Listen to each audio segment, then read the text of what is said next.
today. We are very upset because people are being starved to death in Syria. The campaign has started, but it's not over yet.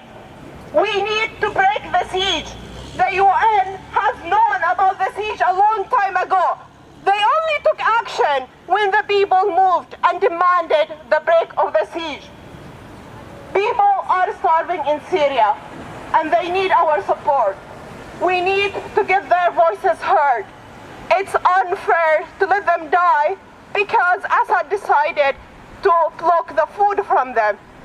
I'm very upset with all what's been going on. With regard to food, it has been used as a weapon of war. We were told we can't stop the war now, so do charity work instead. We worked with a charity organization, we raised funds, and then the food went to Assad regime, to Assad-held areas, and to Assad military. We don't accept this. We need to hold the UN accountable. All the charity organizations that are working in Syria, they should stick to their principle. And I know most of them are well-intended. They need to bring food equally to all areas.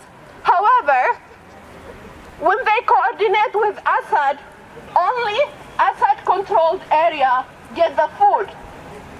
And there have been reported incidents when the Free Syrian Army goes to Assad-held areas where the military is, they find the UN food distribution there. So we work for a charity, we raise funds, and Assad and his military control this. Do you accept this? No! Do we accept this? No! Aren't we all gonna stand in solidarity with Syrians?